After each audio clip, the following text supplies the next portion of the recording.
Magandang araw mga kaibigan. Bigyan natin ng reaction, opinion itong interview ng SMNI host kay Attorney Salvador Panelo. Nagbigay reaction si Attorney Panelo doon sa Senator Judge Rapi Tulfo na tinawag niyang stupid ang isang witness. Grabe talaga oh. So pakinggan natin na birada ni Attorney Panelo. Sabi niya, siya siguro yun. Stupid.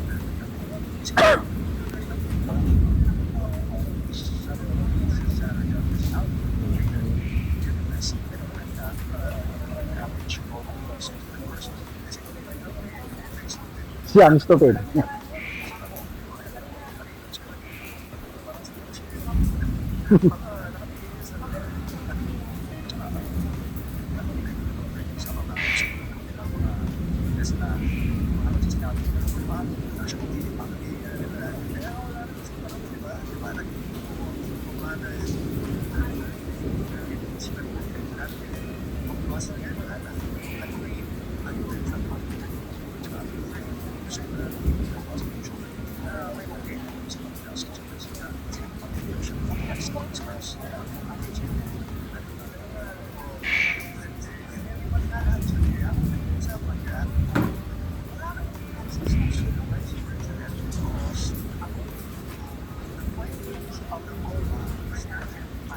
Yun.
Okay.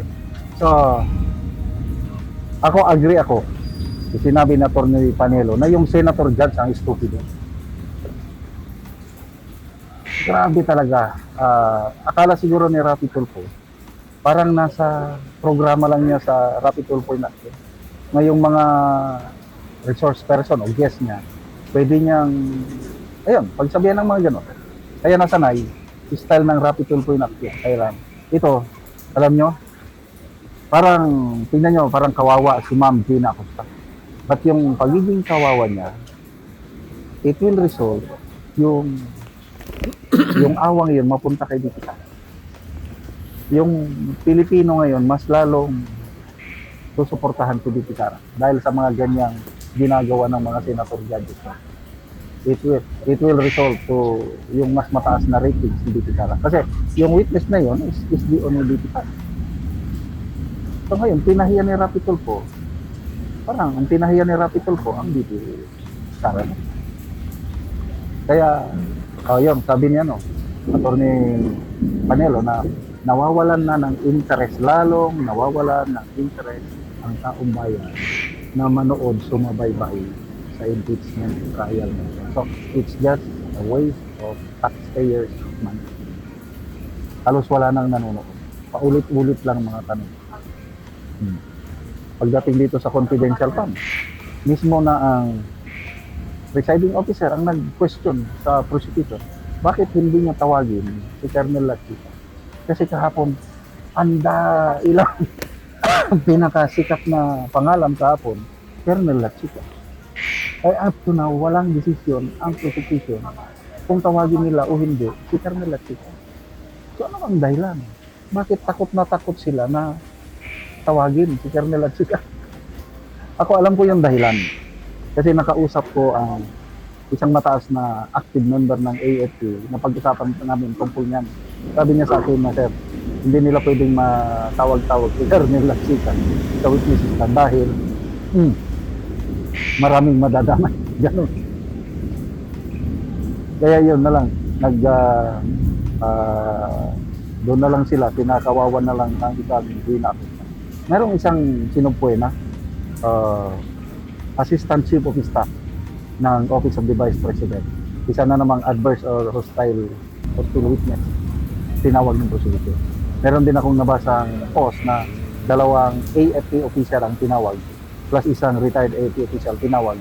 Kaya lang hindi naman si Colonel Lachica. Yan ang malaking question yan. Bakit ayaw tawagin si Colonel Dante Lachica? Salamat mga kaibigan sa inyong pagsubaybay sa channel.